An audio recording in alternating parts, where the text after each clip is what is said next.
pesa sango tobito la même information sur peu fiable. Koko na enda bana pesa ba pouvoir na kata imo. Sika ngai na bota mina kinganke no batunyo bakima. Tuni to baka ba question ya biso ba réponse ya bango. To la kisabino ke to ko bunaliso te.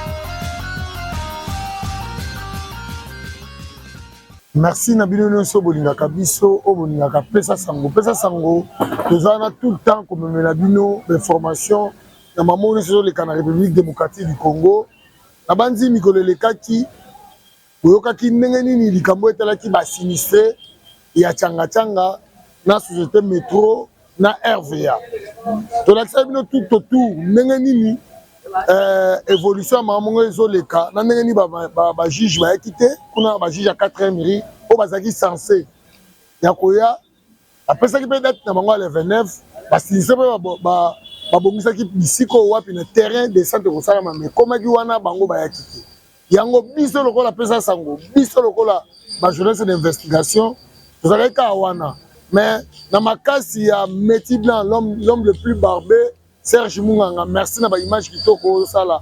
Na makasi ya Chika Love, Chika petite sœur propre. Tozaki wana, tolobaki toko tika te, boyo kapé réaction. Ya moko na bango o azali vice-président ya ba sinistré ya changa pona ye alelaki et puis a déploraki makambo esalamaki le 29.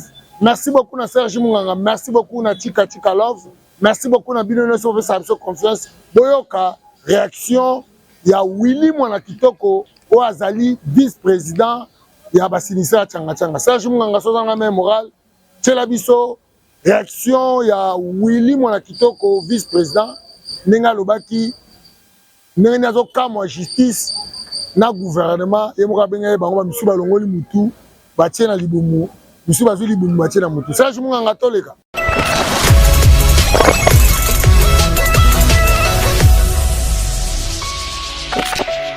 Ouais, et là on a besoin de comprendre que les cambo y va sinistrer na niveau ya tribunal et ali aventure c'est une aventure un complot monté de toutes pièces puisque va sinistrer mais sika wana la koko se permettre de faire un kota sans document gouvernement yé moko na volonté na yé batuna yé ba komele mukanda tenité abike boluke la bateau place parce que ko cibler mi konga de déjà lotier désaffecté bo tia bateau na kati batie biso na kati lele comme complot justice à RVA ba gère chef coutumier bazo convier place na ba tekeli ba ndie ba déjà bon et justice aza censé ko yebake biloko wana azana ba document nyos eza décision gouvernementale o pays biso ba beli wana azo binisa batu so na ndenge ni par exemple audience. La fois passée, tu peux retourner à la cour, dossier et autres dans la cour d'appel. Comme le premier président, on a un dossier apprécié na président en chambre. À ce même numéro, il y a le président apprécié. Balandi, président en chambre. On a évité la raison que pas président tribunal. Le premier président. Pour l'approbation, si c'est que surtout, il faut la prononcer. N'importe qui peut pas avant de prononcer. Après quelque temps, ADD, basala ADD. ADD, à la veille, bazu batie chambre, mosusu, na tongo, ba changer chambre. Et côté ben indien bozo ko bino monde bozo chanter RVA nani 4e mari dans la poche na biso to tinda ba mbongo ko to pesi bango déjà balé mbongo na biso. Bozo puisque ba sinise ba kota tina kati ba sinise ba côté là ba indien, ba côté là ba chef coutumier ba contre RVA ba contre même justice puis na carte ya justice on a carte ba sinistrer ba avocat bazali ba juge bazali ba magistrat bazali ba toute tendance confondue ba cancer que ba sinistrer ce sont des démunis non les autres sinistrer koko zo même limité bazali ba banda ko moka kitoko ba comme ba sinistrer c'est ça que même la justice de justice azoko bosana même ba président même le premier président là où il est même les chambres surtout même ba koko ko za ba sinistrer même le président de la République koko za sinistrer. Mais non, non, on ne peut pas blaguer avec des gens comme ça. Ça, c'est un complot. Est-ce que pour Yamatete, Babosani, si c'est seulement en 1999, Babosani, c'est pas bien. Leur prédécesseur, le progrès général Moumba Mkom, avait travaillé là-dessus. Après ça, injonction dans le gouverneur. Mais si vous avez bon, je vous assure, vous avez des autres moments. Dans le miroir, vous avez un bon belé. Tous les là. Tous les là. Si vous avez 2 ou 3 personnes, c'est bon. Mais à vous avez information. Toute information, il y a une correspondance, il y a un juge, il y a un RVA. Tout ça, on a un téléphone. Tout ça, on a un téléphone. Nous avons des preuves. Voilà, c'est ça que je peux te dire. Et donc, ils ont comme ça. Maintenant, le juge au Bazali censé soutenir l'État congolais a pêché ma belle, défier l'État. Comme il y a l'État. Donc, à ce moment-là, non, la politique, ce n'est pas de l'affaire. Ce moment-là, c'est tout. Message nini au président au regrouper ça la population de Tana Bakondiamboka parce que la justice c'est ça qui élève la nation. Message nini pas c'était le vice-président parce que il a c'est espoir dans les années les 29 ça Mukolo a fait dans les 29 Mukolo va n'est pas c'est là que l'état de tout ça nous ba juge ba été. Message nini pour ça parce que c'est nous sommes na gogo message na gogo pesa. On ne dépend pas de la justice. Bon, la justice, ça veut dire comment on a vu sonner ce qui est le rognin. Moi, je ne peux pas décider à la place des sinistrés. Par exemple, si c'est un juge Bazali, avocat Bazali, magistrat Bazali, toute tendance confondue. Moi, je ne peux pas prendre une décision là-dessus. Je ne peux pas me permettre de faire quoi que ce soit face à cette situation. Il y aura une rencontre. Nous sommes une mosaïque. Dès que tu as sauf des décisions, tu as dans médias, mais en attendant, en tout cas, faire la justice, c'est que je ne comprends pas la cour, le tribunal. Ils ont ignoré que Bikama et Salamaka le 28 au 29, le 29 ou 30 novembre 1999, le gouvernement, il y a un conseil des ministres, il faut choisir une équipe qui était chargée de venir en Guinée de Sinsé, une comité de crise, au basala qui m'a camon nyon surtout. Na mikanda nyon surtout ba yebi yango. Ba yebi yango. RVA a utilisé ba GER. So a utilisé ba GER, na ba galo na bango, o ADG, o ngai nani DGA, on nga boy boy. Bango basala la biloko na basala. C'est ça qu'ils utilisent, ils n'ont pas de documents. Nous avons la cartographie, il y a cartographie à aérodrome Yandjil. Et ça en 1953, on va en Belgique. Les preuves sont là. Les preuves sont là, on va les exhiber au moment opportun. Et comme la justice, à mon l'état zobaté. Dans ce moment, justice, à comme on a l'état zoba.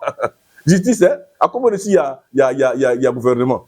Et pourtant, le gouvernement doit investir dans le pouvoir. Vous saboter sous les ennemis. Quel défi que vous lancez dans le gouvernement? Et ça, madame, justice, quand la justice commence à prendre ma position au-dessus du gouvernement, c'est grave. C'est pourquoi on peut dire tu vois, très souvent, il y a dans mon arapasi. En principe, on doit placer Mutuna ou Ayebi technique Mosala Zorosal. Moi, ça m'étonne. Si l'urbanisme a resté à la ville commandée, on va te mener la justice. Puis il y a une procédure pour annuler un plan parti d'urbanisme. Il y a une procédure. Ils ont rempli cela. Il y a un plan particulier d'aménagement rattaché à la ville de Kinshasa où l'urbanisme va s'aller dans la place. Et quand l'urbanisme va s'aller dans la ville, moi je demanderai même au chef de l'État, ils sont là pour nous détruire. Est-ce qu'ils ont respecté la procédure? On a renouvelé, on a fait acte en 2010. Le plan particulier d'aménagement rattaché à la ville. Au bateau détruisent. Ça, c'est une infraction. On doit les attirer en justice. Au directeur au Signaki, on va vous attirer en justice. On y est bien, directeur. Comment faut-il qu'il y ait la procédure pour annuler un plan parti d'urbanisme? Vous voyez bien, ce n'est pas une petite procédure. Si tu les as compris, mais c'est tard. À ce moment où tu nous attends au salaire 2 mois. C'est tard. On va s'opposer. Ça signifie que à Longoli Mayele Naye, à Tchena Liboumou, Mayele à Tchena Liboumou, Liboumou à Tchena tout. C'est ça. Ça ne peut pas se comprendre. Ça ne peut pas. Comment va c'est très très grave. Pancarte de Waneza, très très grave. Très très grave. On va les poursuivre. Donc on a que ça, c'est mosaïque. Non. On va épingler tout ça. C'est une grande infraction. Même les chefs de l'État, les chefs de l'État, a coquille jamais pour annuler le plan paquet d'urbanisme. Non. Non. Il y a une procédure. Une longue procédure qui peut atteindre 15 ans. On va bien vérifier cela. C'est ça qui me justifie complot ou anézamonene. Maman, quand tu as la surface, on va défendre toutes ces causes. Pour défendre un mot. Les juges sont nombreux.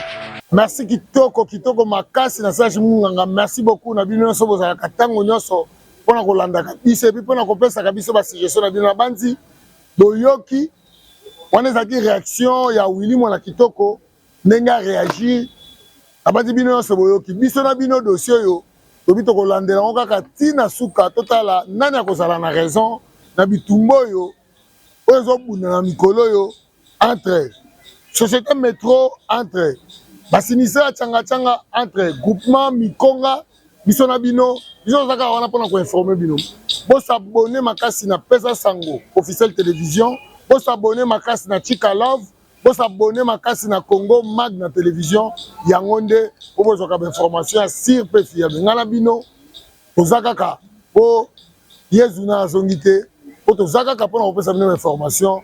Merci beaucoup. Na le plus barbé la République démocratique du Congo, Serge Ndundu. Merci beaucoup. Tokutani Mikolo ezali koya soki yesu na été. Ciao.